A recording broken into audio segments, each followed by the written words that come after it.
ಮಾತಾ ಕಿ, ಭಾರತ್ ಮಾತಾ ಕಿ. ಆತ್ಮೀಯ ಬಂಧುಗಳೇ, ನಾವೆಲ್ಲ ಎದುರು ನೋಡುತ್ತಿರುವಂತ ಈ ಒಂದು ವಿಶೇಷ ಸಂದರ್ಭ ನಮ್ಮ ಕಣ್ಣ ಮುಂದಿದೆ. ನಮ್ಮೆಲ್ಲರೊಂದಿಗೆ ತಮ್ಮ ವಿಚಾರ ಹಂಚಿಕೊಳ್ಳಿಕ್ಕೆ ಆಗಮಿಸಿದಂತ ನಮ್ಮ ನೆಚ್ಚಿನ ಪ್ರಧಾನಿ, ವಿಶ್ವ ನಾಯಕ ಸನ್ಮಾನ್ಯ ನರೇಂದ್ರ ಮೋದಿಜಿಯವರನ್ನ ಈ ಕಾರ್ಯಕ್ರಮಕ್ಕೆ ತಮ್ಮೆಲ್ಲರ ಪರವಾಗಿ ದಕ್ಷಿಣ ಕನ್ನಡ ಜಿಲ್ಲೆಯ ಭಾಜಪಾದ ಅಧ್ಯಕ್ಷರಾದ ಸುದರ್ಶನ್ ಮೂಡ್ಬಿದ್ರಿ ಅವರು ಸ್ವಾಗತ ಮಾಡಬೇಕು ಅಂತ ವಿನಂತಿಸ್ತೇನೆ.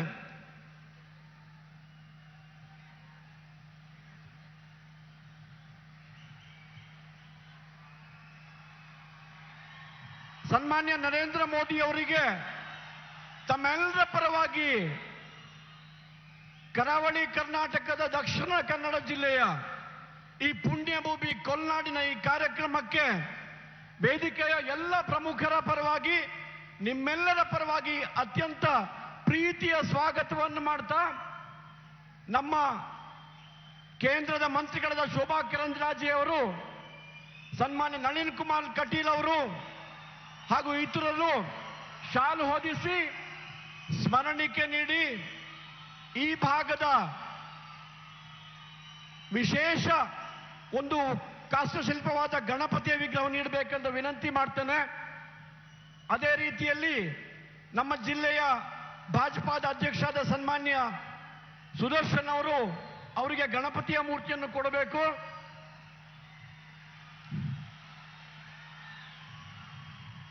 ಉಡುಪಿ ಜಿಲ್ಲೆಯ ಅಧ್ಯಕ್ಷರಾದ ಸನ್ಮಾನ್ಯ ಸುರೇಶ್ ನಾಯಕ್ ಅವರು ಉಡುಪಿಯ ಜಿಲ್ಲೆಯ ಜನತೆಯ ಪರವಾಗಿ ಕೃಷ್ಣ ಮಠದ ಕೃಷ್ಣನ ಸುಂದರವಾದ ವಿಗ್ರಹವನ್ನ ಮತ್ತು ಕೃಷ್ಣನ ಪ್ರಸಾದವನ್ನು ನೀಡಬೇಕು ಅಂತ ವಿನಂತಿ ಮಾಡ್ತಾನೆ. ಅದೇ ರೀತಿಯಲ್ಲಿ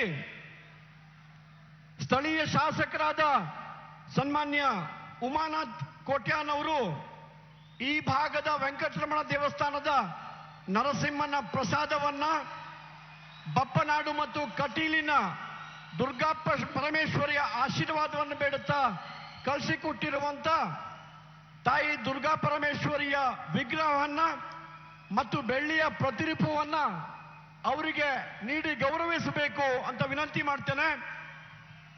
ಬೆಳ್ತಂಗಡಿಯ ಶಾಸಕರಾದ ಸನ್ಮಾನ್ಯ ಹರೀಶ್ ಪೂಂಜಾ ಅವರು ಧರ್ಮಸ್ಥಳ ಕ್ಷೇತ್ರದ ಪ್ರಸಾದವನ್ನ ಪೂಜ್ಯ ಖಾವಂದ್ರು ಕಳಿಸಿಕೊಟ್ಟಿದ್ದಾರೆ. ಧರ್ಮಸ್ಥಳ ಕ್ಷೇತ್ರದ ಪ್ರಸಾದವನ್ನು ಕೂಡ ಸನ್ಮಾನ್ಯ ನರೇಂದ್ರ ಮೋದಿ ಅವರಿಗೆ ನೀಡಿ ಗೌರವಿಸಬೇಕು ಅಂತೇಳಿ ವಿನಂತಿ ಮಾಡ್ತೇನೆ. ಬಪ್ಪನಾಡು, ಕಟೀಲು ಮತ್ತು ಧರ್ಮಸ್ಥಳದ ಪ್ರಸಾದದಿಂದ ನಾವೆಲ್ಲ ನಮ್ಮ ನೆಚ್ಚಿನ ಪ್ರಧಾನಮಂತ್ರಿಯವನ್ನ ಸ್ವಾಗತಿಸಿದ್ದೇವೆ. ಬಂಧುಗಳೇ, ನಮ್ಮ ರಾಜ್ಯದ ಬಿಜೆಪಿ ಅಧ್ಯಕ್ಷರು, ನಮ್ಮ ಸಂಸದರಾದ ಸನ್ಮಾನ್ಯ ನಳಿನ್ ಕುಮಾರ್ ಕಟೀಲ್ ಅವರು ತಮ್ಮೆಲ್ಲರನ್ನ ಉದ್ದೇಶಿಸಿ ಮಾತನಾಡಬೇಕು ಅಂತ ವಿನಂತಿ ಮಾಡ್ತೇನೆ.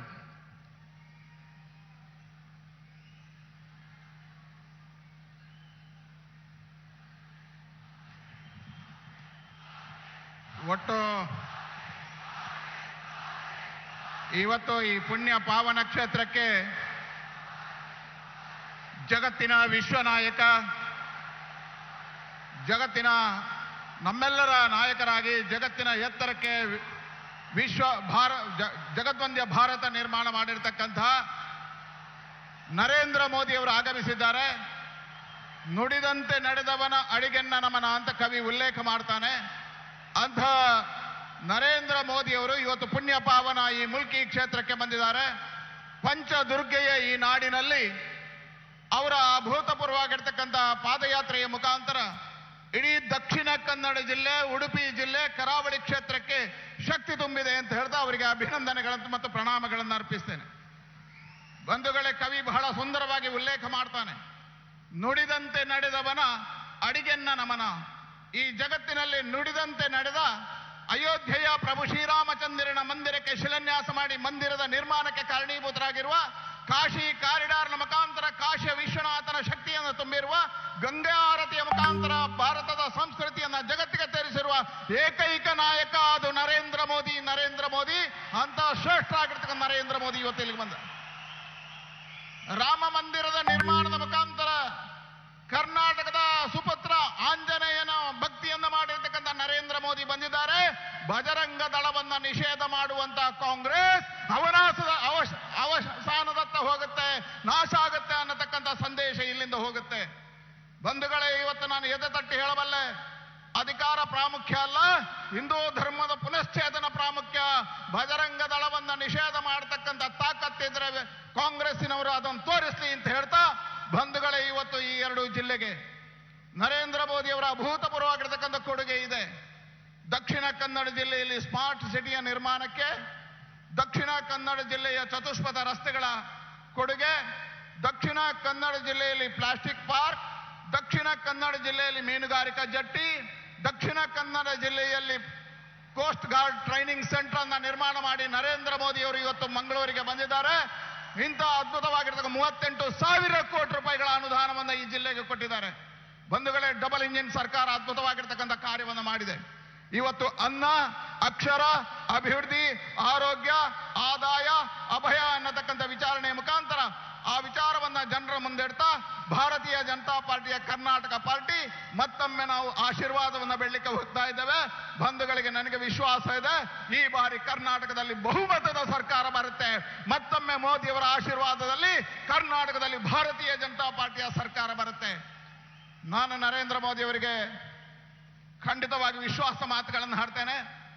ಕರಾವಳಿ ಜಿಲ್ಲೆಯ 13ಕ್ಕೆ 13 ಕ್ಷೇತ್ರವನ್ನು ನಾವು ಗೆಲ್ತೇವೆ. ಮತ್ತೊಂದು ಬಾರಿ ಈ ಕ್ಷೇತ್ರವನ್ನು ಗೆಲ್ತೇವೆ. ಬಂಧುಗಳೇ, ಈ ಕ್ಷೇತ್ರ ಸುಖಾನಂದ ಶೆಟ್ಟಿಯಿಂದ ಹಿಡಿದು ಪ್ರವೀಣ್ ನೆಟ್ಟಾರ್ನ ಹತ್ಯೆವರೆಗೆ 16 ಜನ ಕಾರ್ಯಕರ್ತರು ಬಲಿದಾನ ಆಗಿರ್ತಕ್ಕಂಥ ಕ್ಷೇತ್ರ. ತನ್ನ ಜೀವನವನ್ನ, ಯೌವನವನ್ನ ಕೊಟ್ಟಿರ್ತಕ್ಕಂಥ 16 ಕಾರ್ಯಕರ್ತರಿದ್ದಾರೆ. ಅಂತ ದೇವ ದುರ್ಲಭವಾಗಿರ್ತಕ್ಕಂಥ ಕಾರ್ಯಕರ್ತರ ಪಡೆ ಬರೆದಿರ್ತಕ್ಕಂಥ ಈ ನಾಡು, ಈ ನಾಡಿನಲ್ಲಿ PFI ಅನ್ನ ನಿಷೇಧ ಮಾಡಿ NIA ಮುಖಾಂತರ 400 ಜನರನ್ನ ಭಯೋತ್ಪಾದಕರನ್ನ ಜೈಲಿಗಟ್ಟಿ ನಮಗೆ ಶಾಂತಿ ಸುವ್ಯವಸ್ಥೆಯನ್ನು ತಂದುಕೊಟ್ಟ ನಾಯಕ ಅದು ನರೇಂದ್ರ ಮೋದಿ. ಅಂತಹ ಪ್ರವೀಣ್ ನೆಟ್ಟಾರ್ನಂತಹ ಕಾರ್ಯಕರ್ತನ ಆತ್ಮಕ್ಕೆ ಶಾಂತಿಯನ್ನು ತಂದುಕೊಟ್ಟವರು ನರೇಂದ್ರ ಮೋದಿ. ಹಾಗಾಗಿ ಹೇಳ್ತಾನೆ, ಇದು ಕಾರ್ಯಕರ್ತರ ಬಲದ ಆಧಾರ ಇರತಕ್ಕಂಥ ಪಾರ್ಟಿ. ಲಕ್ಷ ಲಕ್ಷ ಸಂಖ್ಯೆಯಲ್ಲಿ ಇವತ್ತು ನರೇಂದ್ರ ಮೋದಿ ಅವರನ್ನು ನೋಡುವುದಕ್ಕೆ ಬಂದಿದ್ದೀರಿ. ನಾನು ನಿಮ್ಮಲ್ಲಿ ಮತ್ತೊಮ್ಮೆ ಆಶೀರ್ವಾದವನ್ನು ಬೇಡ್ತೇನೆ. ಈ ಬಾರಿಯ ಚುನಾವಣೆಯಲ್ಲಿ ನಮ್ಮ 13 ಅಭ್ಯರ್ಥಿಗಳನ್ನ ಗೆಲ್ಲಿಸುವುದಕ್ಕೆ ನೀವು ಆಶೀರ್ವಾದ ಮಾಡಬೇಕು ಅಂತ ಹೇಳ್ತಾ ಮತ್ತೊಮ್ಮೆ ನಿಮ್ಮೆಲ್ಲರಿಗೆ ಅಭಿನಂದನೆಗಳನ್ನು ಸಲ್ಲಿಸ್ತಾ, ಭಾರತ್ ಮಾತಾ ಕಿ, ನರೇಂದ್ರ ಮೋದಿ ಕಿ, ನರೇಂದ್ರ ಮೋದಿ ಕಿ, ನರೇಂದ್ರ ಮೋದಿ ಕಿ. अब मैं आदरणीय प्रधानमंत्री जी से दक्षिण कन्नड़ और उडुपी जिलाओं की अपने कार्यकर्ता बंधुओं और मतदार बंधुओं की तरफ से सादर विनंती करूंगा कि आप कृपया हमारे मार्गदर्शन करें.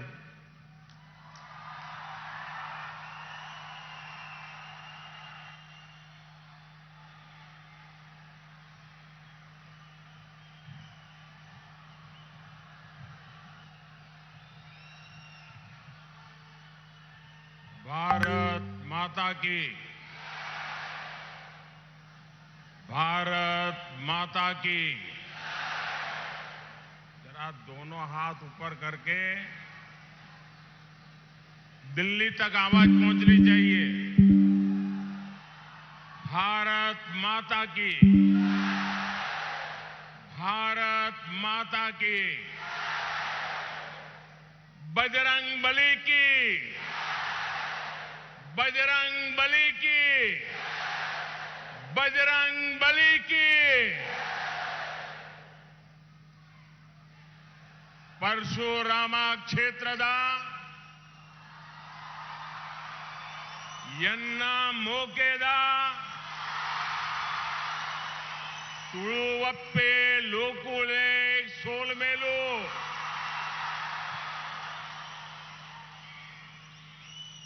श्री मुल्की वेंकटरमण स्वामी को मेरा नमस्कार.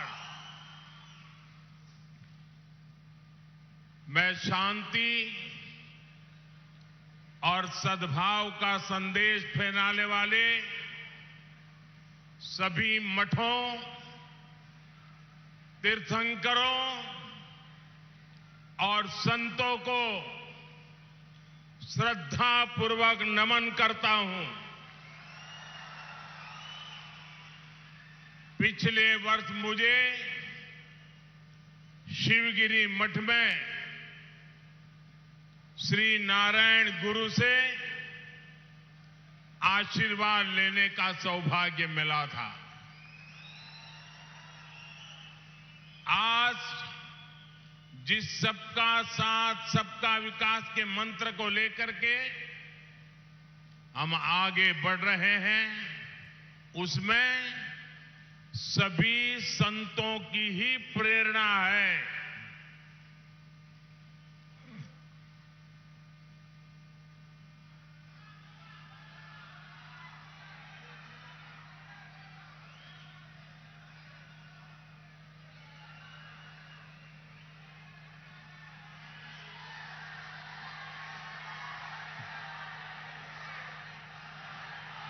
ये मुझे बता रहे हैं कि यहां इंटरप्रिटेशन की जरूरत नहीं है,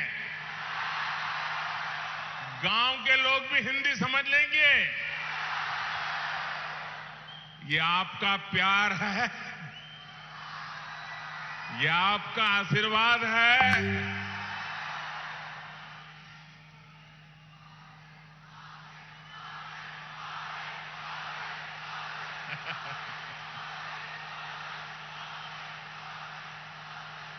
जनता जनार्दन का आदेश हमारे सर आंखों पर। आखिरकार आप ही इस देश के 140 करोड़ लोग, वो ही हमारा रिमोट कंट्रोल है। और इसलिए आपने कहा कि इंटरप्रिटेशन की जरूरत नहीं है, तो मैं आपके आदेश को अपने सर आंखों पे चढ़ा देता हूं। सहोदर सहोदरियरे, 10 मई यानी अगले बुधवार को मतदान का दिन बहुत दूर नहीं है। बीजेपी का संकल्प है कर्नाटका को नंबर 1 बनाना। बीजेपी का संकल्प है कर्नाटका में आधुनिक इंफ्रास्ट्रक्चर का निर्माण करना। बीजेपी का संकल्प है कर्नाटका को मैन्युफैक्चरिंग सुपर पावर बनाना। ये हमारा आने वाले वर्षों का रोड मैप है। वहीं कांग्रेस वोट मांग रही है और क्या कर रही है? कांग्रेस क्या कह रही है जाकर के? वो कहते हैं कि हमारा एक नेता रिटायर्ड होने वाला है, अब वो जा रहा है, जाते जाते एक दे दो।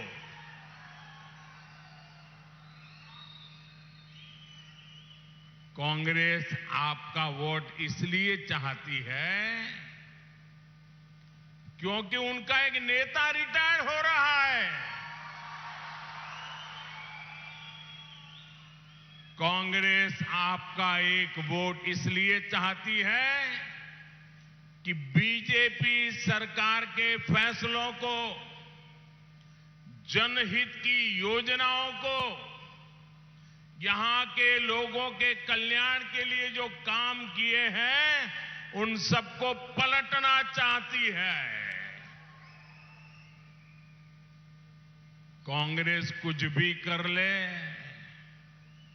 मैं कर्नाटका में पिछले 3-4 दिन से चुनाव रैलियां कर रहा हूं, छोटे छोटे बच्चों का प्यार देख रहा हूं,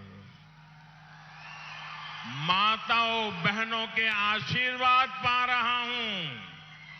नौजवानों का जुस्सा देख रहा हूं, किसानों की आंख में उमंग और उत्साह देख रहा हूं और मेरे कानों पर एक ही आवाज आती है, एक ही विश्वास आता है, एक ही संदेश सुनने को मिलता है, एक ही मंत्र गूंज रहा है, ईबारिया निर्धारा, ईबारिया निर्धारा बहुमतदा बीजेपी सरकारा। बंधु भगिनियरे, दक्षिण कन्नड़ और उडुपी शिक्षा के क्षेत्र में टॉपर्स के लिए जाने जाते हैं।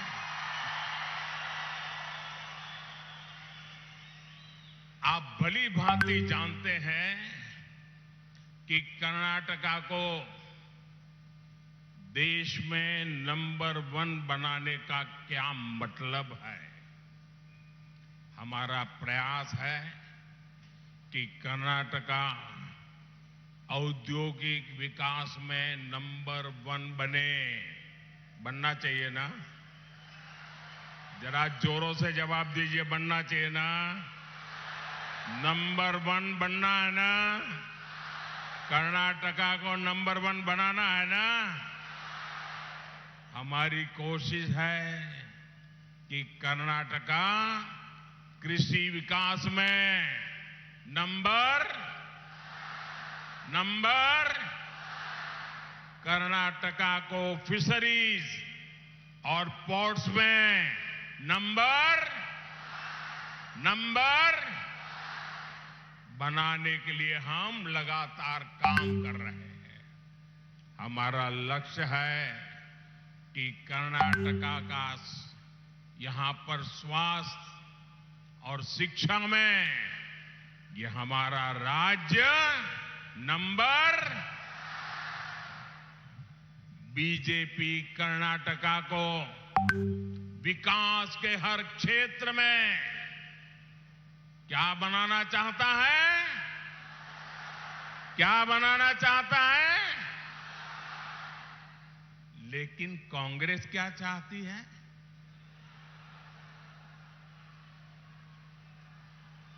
कांग्रेस कर्नाटका को दिल्ली में उनका जो शाही परिवार बैठा है ना, उस शाही परिवार का नंबर 1 एटीएम बनाना चाहती है और हर योजना में 85% कमीशन खाने वाली कांग्रेस कर्नाटका को दशकों पीछे ले जाकर गड्ढे में गाड़ देगी। इसलिए कर्नाटका के लोगों को कांग्रेस से बहुत सावधान रहना है और जेडीएस भी वही कच्चे पत्ते के लोग हैं भाई। स्नेहितरे, दक्षिण कन्नड़ा के जो फर्स्ट टाइम वोटर है, जो जीवन में पहली बार वोट देने जा रहे हैं, कर्नाटका का भविष्य तय करने में वो अपने मत का उपयोग करने जा रहे हैं। ये नए मतदाता, ये पहली बार बनने वाले मतदाता, 18 साल की आयु के मेरे मतदाता बेटे बेटियां, अब वो कर्नाटका का भविष्य तय करेंगे, साथ साथ वो खुद का भी भविष्य तय करने वाले हैं। उनको मैं आज एक जरूरी बात बताना चाहता हूं। मेरे नौजवान बेटे बेटियां, पहली बार वोट देने के लिए जाने वाली मेरे बेटे बेटियां, आपको अगर अपना कैरियर बनाना है, अपने मन का काम करना है, तो ये कांग्रेस के रहते संभव नहीं होगा। कर्नाटका में अस्थिरता रही तो आपका भाग्य भी अस्थिर रहेगा। कर्नाटका में स्थिर सरकार नहीं बनी तो आपके संकल्प भी स्थिरता के साथ आगे नहीं बढ़ेंगे, क्योंकि कांग्रेस कर्नाटका में शांति की दुश्मन है। कांग्रेस विकास की भी दुश्मन है। जब कांग्रेस होती है, वहां के निवेशक भागने लग जाते हैं। कांग्रेस आतंक के आकाओं को बचाती है, तुष्टीकरण को बढ़ाती है। अभी राजस्थान में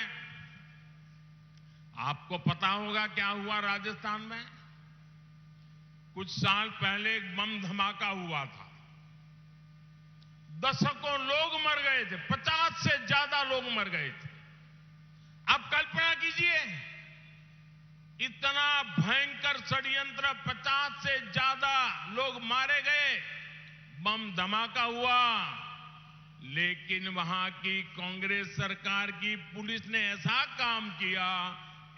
काम किया कि ये धमाका करने वाले सारे के सारे दोषी निर्दोष जेल से छूट गए। उनको सजा नहीं दिलवाई। तुष्टीकरण की यही नीति कांग्रेस की एकमात्र पहचान है। क्या ऐसी कांग्रेस को आने देंगे? ऐसी कांग्रेस को आने देंगे? क्या कर्नाटका को बर्बाद होने देंगे? क्या आपके भविष्य को तबाह होने देंगे? सहोदर सहोदरियों रे, देश भर में जहां कहीं भी लोग शांति और प्रगति चाहते हैं, वहां सबसे पहला काम करते हैं। जो जो राज्य के लोग जग जाते हैं, जो जो राज्य के लोग आगे बढ़ना चाहते हैं, जो जो राज्य अपने राज्य की प्रगति चाहते हैं, वो पहला काम करते हैं। क्या काम करते हैं? सबसे पहले वो अपने राज्य से कांग्रेस को बाहर कर देते हैं। जाओ भाई, बहुत हो गया। अगर समाज में शांति है तो कांग्रेस शांत नहीं बैठ पाती। अगर देश प्रगति कर रहा है तो कांग्रेस इसे बर्दाश्त नहीं कर पाती।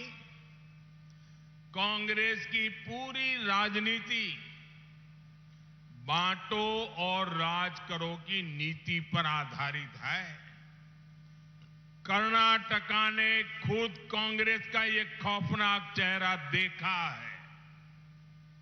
जो लोग कर्नाटका में आतंक फैलाने की साजिश में गिरफ्तार होते हैं, कांग्रेस उन्हें बचाने के लिए मैदान में आ जाती है। ये सच्चाई है कि नहीं है? ऐसे लोगों को कांग्रेस बचाती है कि नहीं बचाती है? अगर ऐसे लोगों को बचाएंगे तो शांति आएगी क्या? इतना ही नहीं, रिवर्स गियर कांग्रेस ऐसे एंटी नेशनल लोगों पर दर्ज मुकदमे ना केवल वापस ले लेती है, बल्कि उन्हें छोड़ भी देती है। समाज के विभिन्न वर्ग एकजुट होकर एंटी नेशनल लोगों का विरोध करते हैं, लेकिन रिवर्स गियर कांग्रेस दूसरी दिशा में चलती है और ऐसे ही एंटी नेशनल लोगों से चुनावी मदद लेती है। सहोदर सहोदरी, रे पूरा देश हमारे सैनिकों का आदर करता है, उन्हें सम्मान देता है कि नहीं देता है? हम सेना का सम्मान करते हैं कि नहीं करते? हम हर सैनिक का गर्व करते हैं कि नहीं करते? सैनिक को देख करके हमारा सीना चौड़ा होता है कि नहीं होता है? आप सबको आनंद होता है, खुशी होती है, लेकिन कांग्रेस को रोना आता है।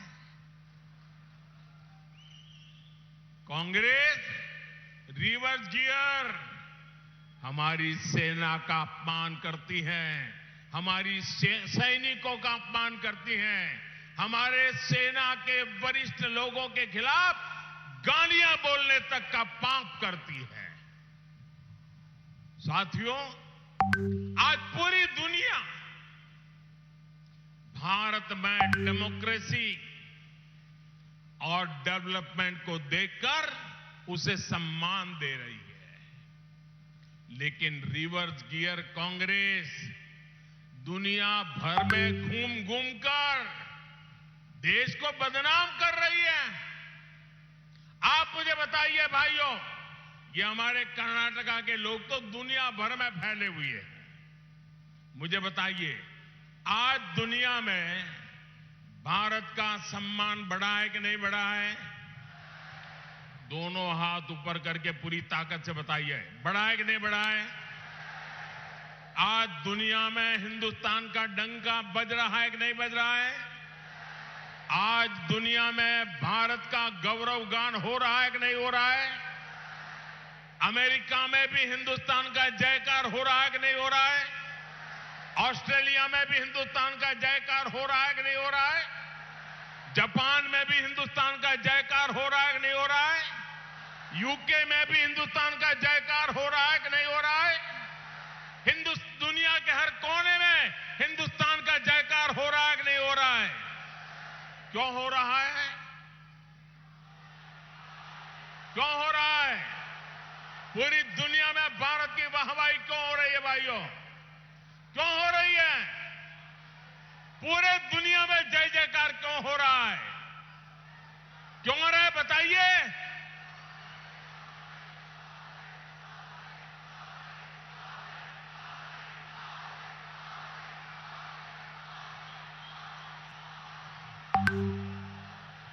अरे उडुपी के लोग तो टॉपर रहते हैं, टॉपर। आपका जवाब गलत है। ये मोदी के कारण नहीं हो रहा है, ये दुनिया में जयकार हो रहा है, वो आपके एक वोट के कारण हो रहा है। आपके वोट की ताकत है, ये आपके वोट की ताकत है कि आज दुनिया में हिंदुस्तान का गौरव गान हो रहा है। आपके एक वोट ने दिल्ली में मजबूत सरकार बनाई, आपके एक वोट ने दिल्ली में स्थिर सरकार बनाई और उसके कारण आज दुनिया में देश का नाम बन रहा है। ये आपके वोट की ताकत है। मुझे बताइए, कर्नाटका का भी पूरी दुनिया में नाम होना चाहिए कि नहीं होना चाहिए? हिंदुस्तान में कर्नाटका का नाम होना चाहिए कि नहीं होना चाहिए? आसाम वाले भी जय कर्नाटका बोलने चाहिए कि नहीं बोलने चाहिए? गुजरात वाले भी जय कर्नाटका बोलने चाहिए कि नहीं बोलने चाहिए? तमिलनाडु वाले भी जय कर्नाटका बोलने चाहिए कि नहीं बोलने चाहिए? जम्मू कश्मीर में भी जय कर्नाटका होना चाहिए कि नहीं होना चाहिए? तो फिर कर्नाटका में स्थिर और मजबूत सरकार चाहिए, भाजपा की पूर्ण बहुमत वाली स्थिर मजबूत सरकार चाहिए। बनाओगे? पक्का बनाओगे? साथियों, शांति और प्रगति के रास्ते पर बढ़ रहा कर्नाटका कभी नहीं चाहेगा कि कोई आकर इसे रिवर्स गियर में ले जाए। इसलिए लोगों ने तय कर लिया है, निर्धार कर लिया है, पक्का मन बना लिया है। ई बारिया निर्धारा, ई बारिया निर्धारा।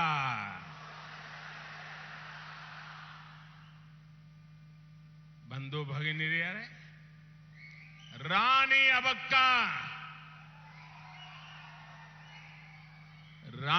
अबक्का जैसी वीरांगनाओं ने ये दिखाया कि हमारी बेटियों का सामर्थ्य क्या है।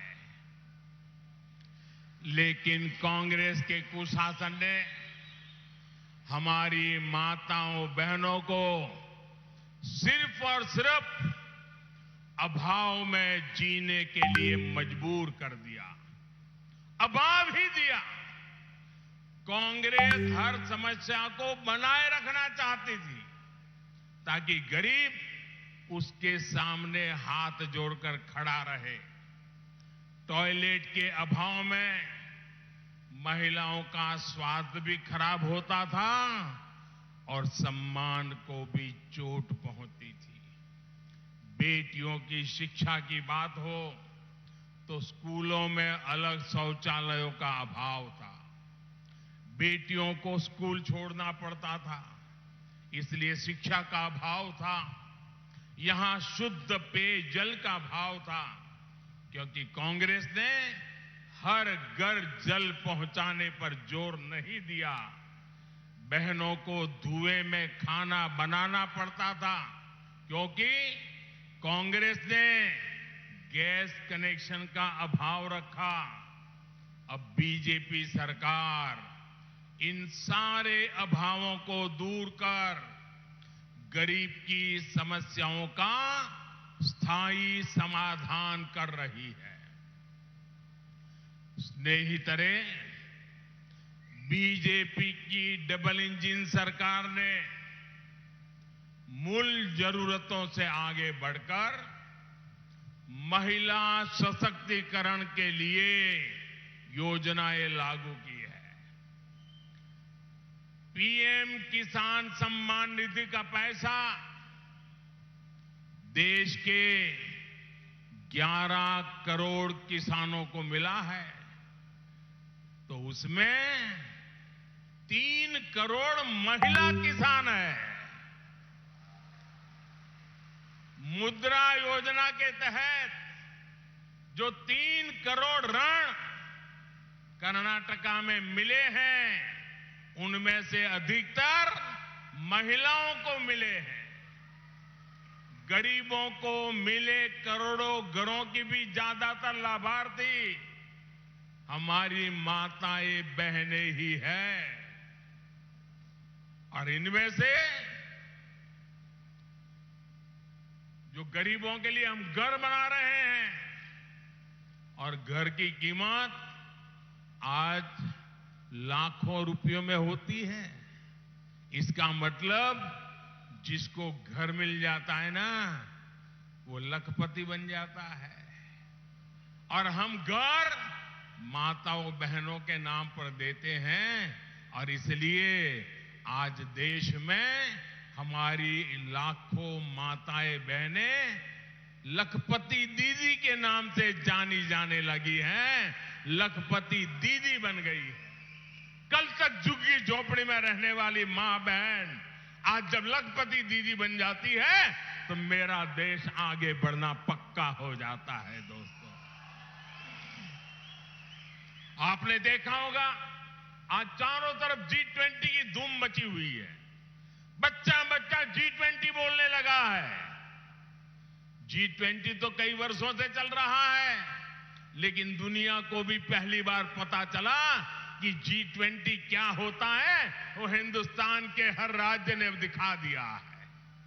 छोटे छोटे शहरों में G20 की समिट हो रही है और आपको खुशी होगी, G20 का एक मुख्य एजेंडा क्या है? Women lead development. सिर्फ वुमेन डेवलपमेंट नहीं, विमेन लेड डेवलपमेंट। माताओं बहनों की शक्ति को हम कितना महत्व देते हैं, ये आज G20 समिट में भी गूंज रहा है। दोस्तों, सहोदर सहोदरियर है, कर्नाटका की लंबी कोस्टलाइन के रक्षक हमारे मछुआरे भाई बहन हैं, लेकिन कांग्रेस की सरकारों ने इन्हें भी अभाव में रखा है।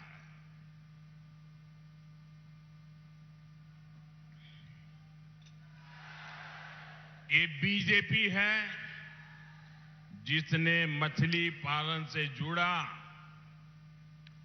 देश में पहली बार एक अलग मंत्रालय बनाया। आप मुझे बताइए भाई, भारत में समुद्र, दरिया, सी क्या मोदी की सरकार बनने के बाद आया क्या? पहले था कि नहीं था? था कि नहीं था? ये मोदी की सरकार बनने के बाद फिशरमैन का काम शुरू हुआ क्या? पहले फिशरमैन था कि नहीं था? सदियों से था कि नहीं था? था कि नहीं था?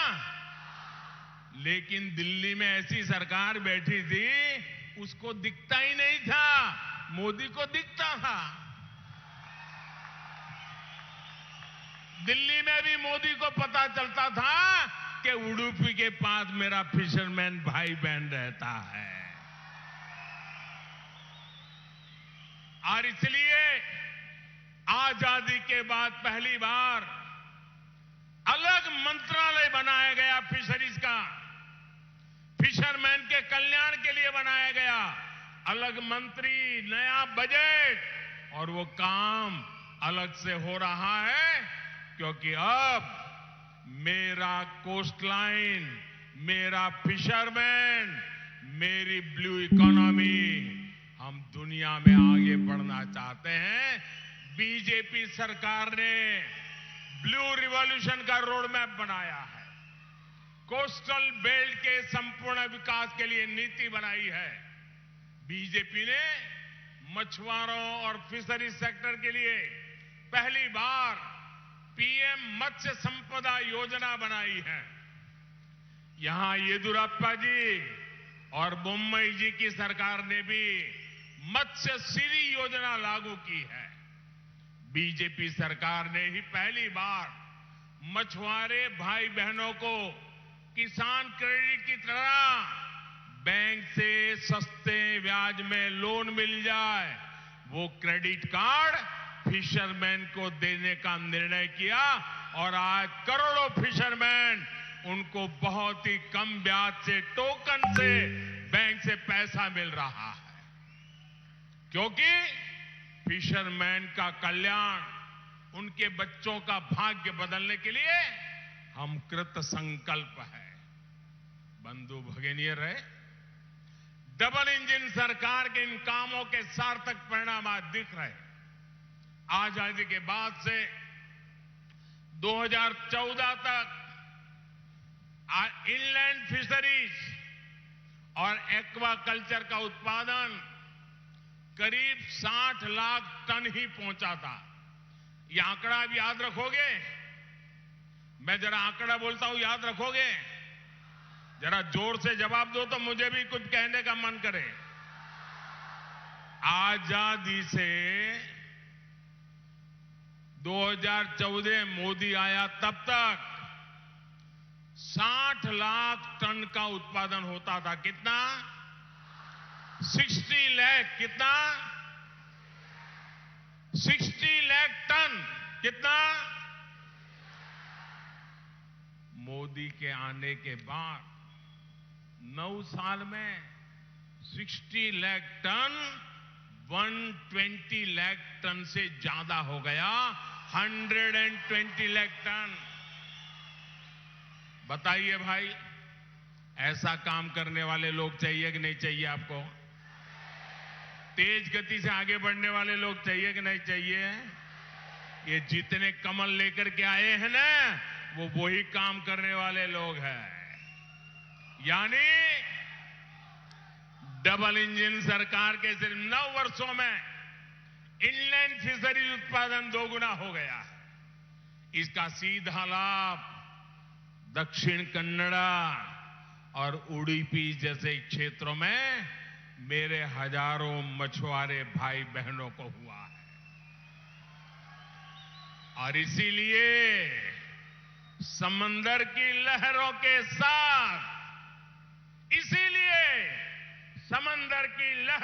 साथ, हर मछुआरा गा रहा है, ई बारिया निर्धारा, ई बारिया निर्धारा। स्नेहितरे,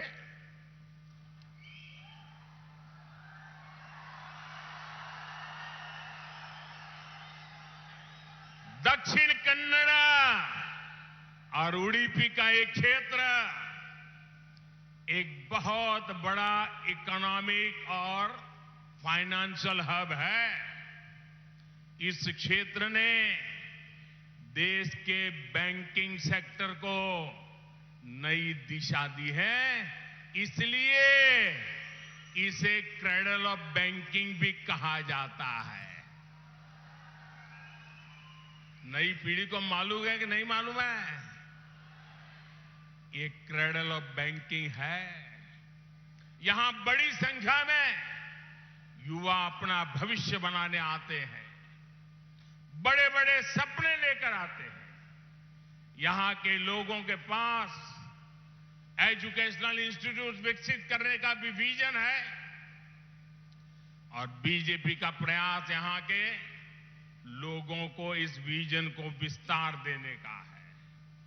स्नेहितरे, आज कई सेक्टर्स में हमने कर्नाटका के युवाओं की वजह से बड़ी उपलब्धियां हासिल की है और इसलिए आज मैं कर्नाटका की युवा शक्ति को हृदय से अभिनंदन करना चाहता हूं। दोस्तों,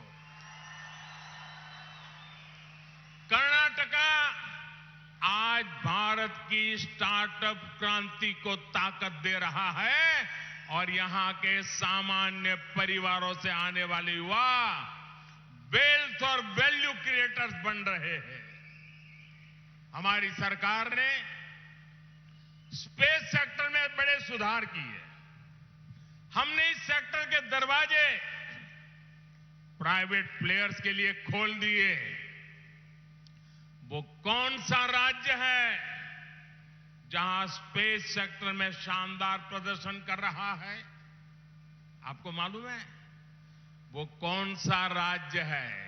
वो किस राज्य के युवा है जो स्पेस की दुनिया में हिंदुस्तान का झंडा फहरा रहे हैं? मालूम है वो कौन सा राज्य है?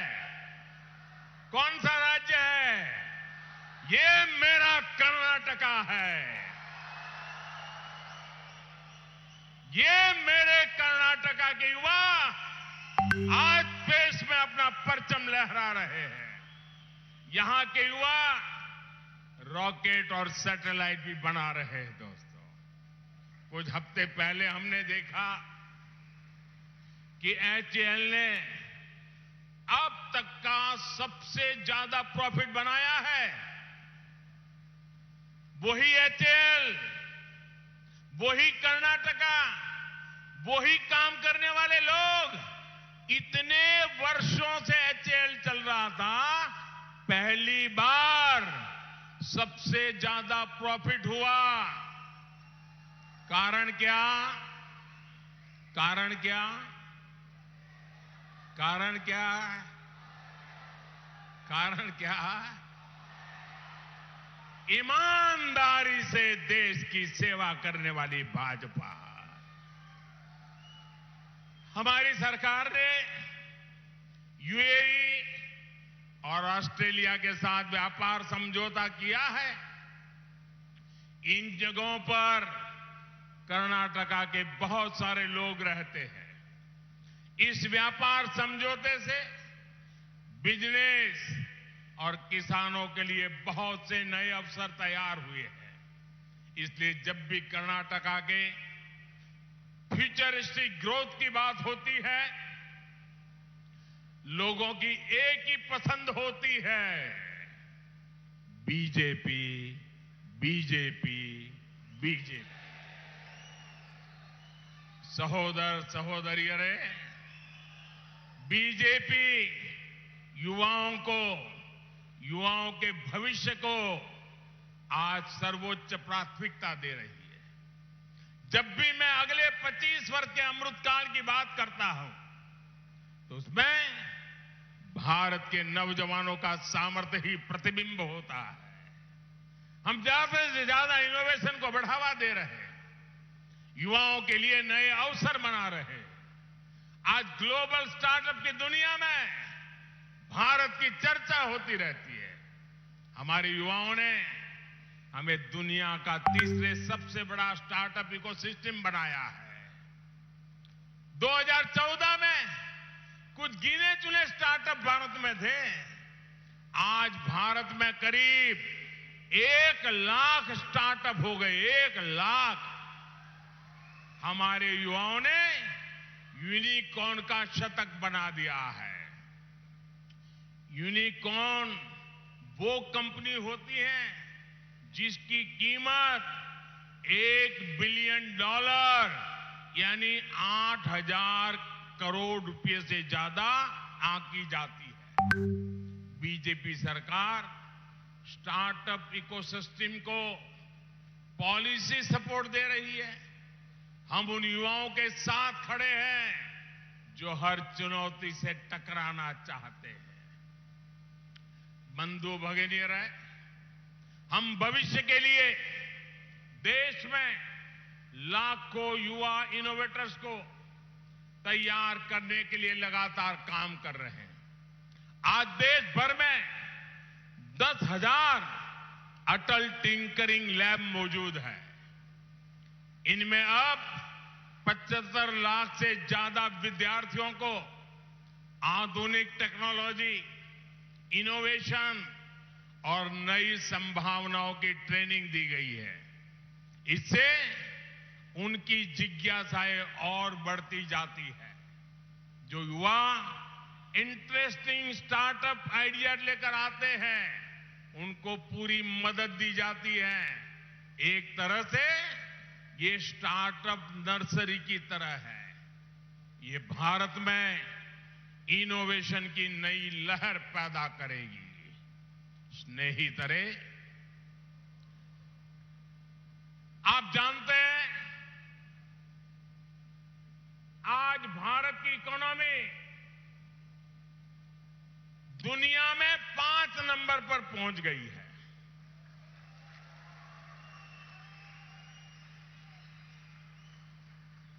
हम 10 में से 9 हुए, देश को पता नहीं था।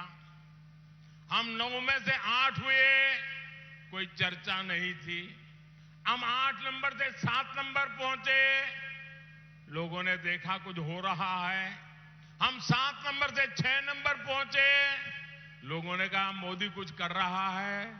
लेकिन जब हम 6 पर से 5 पर पहुंचे, तो दुनिया हिंदुस्तान को नए नजरिए से देखने लगी। हिंदुस्तान एकदम खड़ा हो गया। आपको मालूम है ऐसा क्यों हुआ भाई? ये देश की इकोनॉमी 5 नंबर पर पहुंचते ही देश में एक नई ऊर्जा आ गई। क्या कारण है मालूम है? मालूम है? कारण बहुत महत्वपूर्ण है। पहले हमारे आगे इंग्लैंड था, 250 साल तक जिसने हम पर राज किया था। हमें गुलाम बना करके वो रहते थे। ये मोदी सरकार है, उसने उसे पीछे करके 5 नंबर कर दिया। दोस्तों,